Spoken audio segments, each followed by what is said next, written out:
Bonjour, quatrième jour avec les 12 règles de Wesley. J'ai abordé la règle numéro 1, la règle numéro 2. Je ne vais pas aborder la règle numéro 3 et 4 relatifs au rapport homme-femme parce que nous ne sommes plus au XVIIIe siècle et les rapports ont quand même beaucoup évolué. Alors je vais passer directement à la règle numéro 5 qui dit « N'accepter de mauvais rapports sur personne ». Dit comme ça ne devrait même pas avoir besoin d'être commenté. Néanmoins, je rappelle ce que dit l'épître de Jacques. La langue, c'est un petit gouvernail qui peut enflammer tout un navire. Ce qui veut dire qu'il y a des gens qui passent leur temps à parler contre quelqu'un.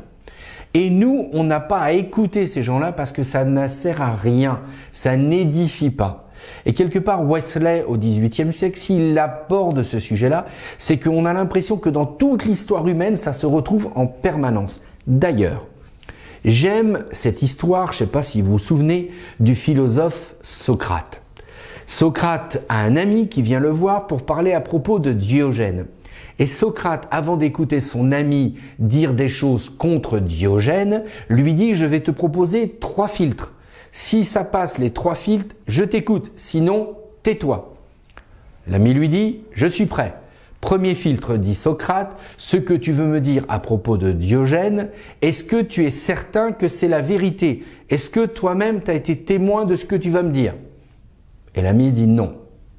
Deuxième filtre, dit Socrate, est-ce que ce que tu veux me dire à propos de Diogène, ça fait appel à la bonté ou pas? Est-ce que c'est bon pour lui, pour toi, pour moi?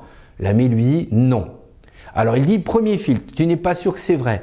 Deuxième filtre, tu n'es pas sûr que c'est bon. Troisième filtre, est-ce que tu es sûr que ça va être utile pour toi, pour Diogène comme pour moi? Et l'ami dit non. Alors Socrate lui dit, donc ce que tu veux me dire, tu n'es pas sûr que c'est la vérité parce que tu n'en as pas été témoin. Deuxième chose, tu n'es pas sûr que c'est de la bonté parce que là, ça ne va pas avoir un rapport efficace. Troisième chose, tu n'es pas sûr que c'est utile, alors pourquoi t'écouterais-je?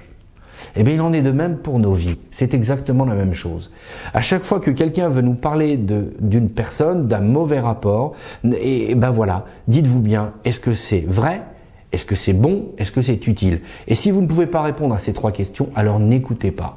Et même si un jour quelqu'un vous dit quelque chose qui est vrai, continuez de lire la règle de Wesley. Il dit « Ne croyez au mal que lorsque vous en avez été témoin et ensuite acceptez en toute chose quand vous avez été témoin de ça l'interprétation la plus charitable parce que souvenez-vous que le juge doit toujours pencher de préférence du côté de l'accusé. » Et ça, pour moi, que l'on soit chrétien, on n'a même pas d'excuse, on devrait l'appliquer comme une règle de notre vie. C'est même plus une règle, c'est une loi. N'accepter de mauvais rapports sur personne. Ce que j'en retire pour aujourd'hui, c'est simple. Ce que j'en retire pour aujourd'hui, c'est que, quelque part, on est appelé à être des artisans de paix et non pas on va dire des langues de vipère et non pas des oreilles qui écoutent en permanence. On est appelé à être des artisans de paix. Quand bien même vous sauriez qu'un ami a chuté ou un ami s'est mal comporté, dites-vous bien une chose, qu'en tant que chrétien, faites comme Dieu fait envers vous. Acceptez la version la plus charitable et n'oubliez pas que le Dieu que nous servons, c'est un Dieu de miséricorde et d'indulgence. Alors si moi-même je ne veux pas incarner cette miséricorde et cette indulgence, ça me pose une difficulté parce que à nouveau dans le Notre Père, Jésus dit « Pardonne-nous nos offenses comme nous pardonnons aussi à ceux qui nous ont offensés ».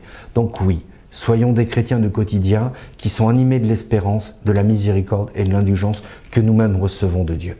Allez, je vous souhaite une bonne journée et à demain.